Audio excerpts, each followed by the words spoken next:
안녕하세요. 빅머니의 권미란입니다. 기대감에 올라주더라도 시장이 이것에 뚜렷하게 반응을 하고 주식시장이 올라준다면야 좋습니다.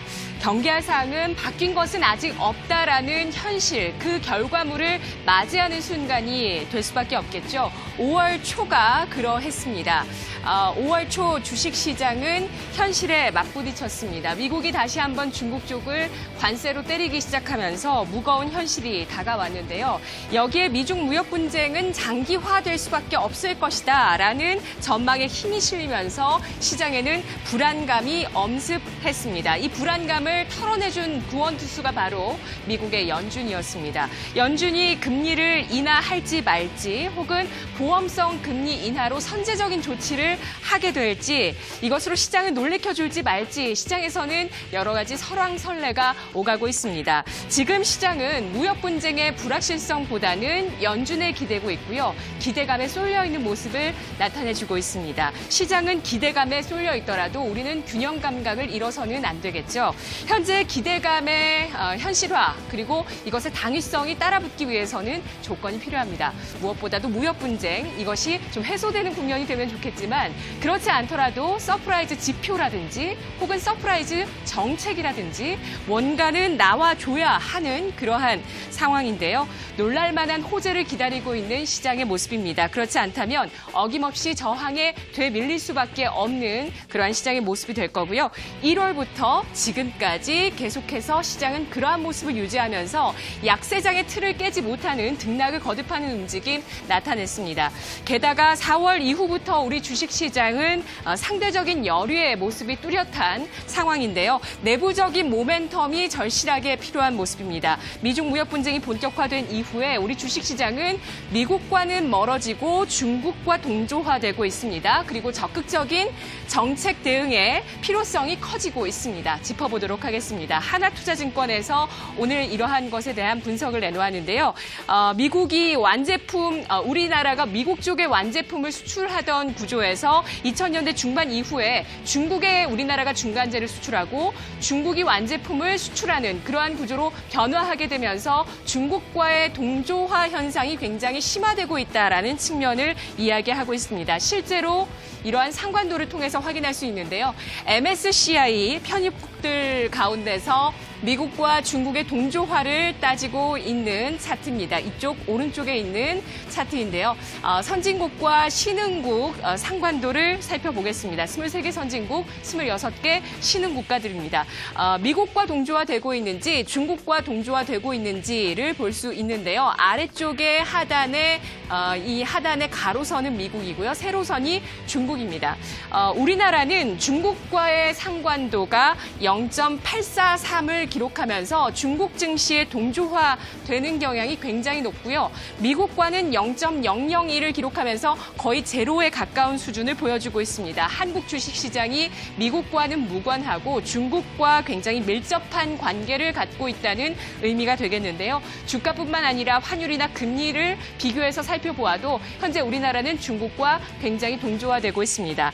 하나투자증권은 주가지수로 봤을 때 우리나라 경제는 이미 중국 경제 내로 깊숙하게 편입이 된 상태라면서 한국과 유럽의 선진국가들이 2000년대 중순 이후에 새로운 성장 동력으로 중국과의 경제 관계를 강화하게 되면서 중국 경제와의 상관도, 중국 경제에 대한 의존도가 높아졌다고 분석하고 있습니다. 우리나라 매크로 지표와 또 정책에 대응의 필요성들 이야기해 보겠습니다.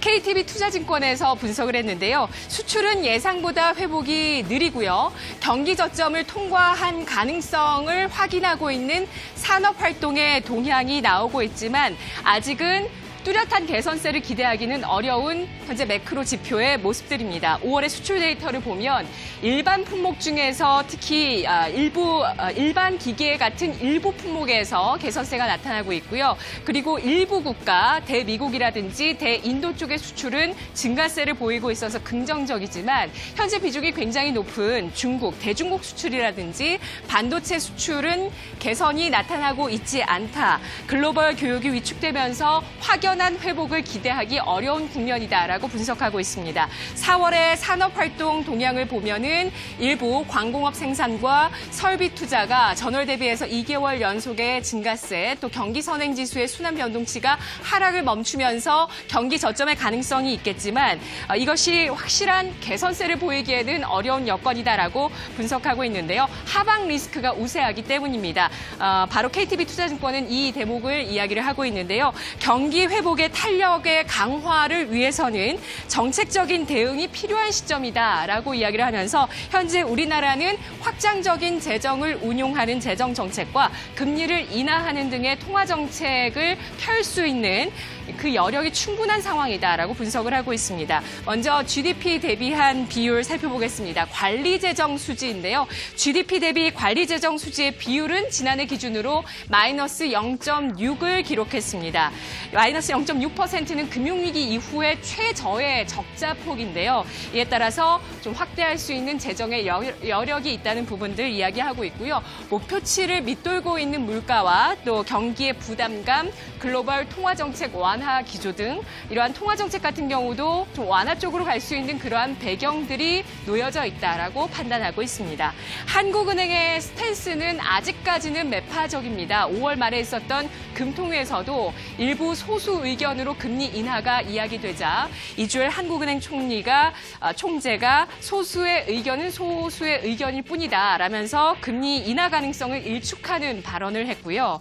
현재 국회는 텅 비어 있습니다. 지난 4월 패스트트랙 충돌 이후에 현재까지 정상화되지 못하고 있고요. 경제 위기를 책임 전가할 뿐 현재 이러한 경제 위기를 해결하기 위한 국회 정상화가 되지 못하고 있다는 부분들, 좀처럼 물꼬를 트지 못하고 있는 현재의 국면입니다. 국내 정책과 여기에 더불어서 북미 대화까지 물꼬를 트기 전까지 주식시장은 저항대에 부딪힐 가능성 내포를 하고 있는 모습인데요.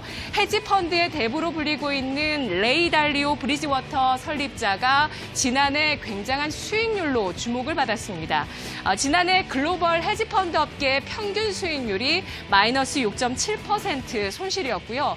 또 미국의 S&P 500 지수 자체가 지난해 마이너스 4.4%를 기록했는데 브리지워터 어소시에이츠의 간판 펀드인 퓨어알파 스트래티지 같은 경우는 지난해 수익률이 플러스 15%가량을 기록하면서 굉장히 돋보이는 수익률을 보여줬습니다. 어쩌면 강세장의 끝 무렵일지도 모른다라고 봤던 지난해 이런 높은 수익률을 보였고요. 또 미중 무역 분쟁이 본격화되면서 사실상 전 세계 자산에서 안전지대가 없었던 그러한 구간 속에서 15%의 높은 수익률을 보여줬던 그는 계속 강조하는 부분이 바로 균형이었습니다. 그가 SNS를 통해서 개인 투자자들에게 이러한 조언을 이야기했는데요. 함께 보시죠.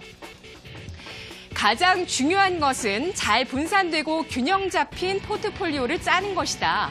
만약 당신이 주식시장이 하락할 때 걱정이 되고 상승할 때 행복하다면 포트폴리오의 균형이 맞지 않는다는 것이다. 라고 이야기를 했습니다. 여러 나라 그리고 여러 기업 또 여러 투자 자산들 이러한 것들의 분배를 해두는 작업이 굉장히 중요하다는 것을 우리가 지난해 뼈저리게 느꼈었는데요.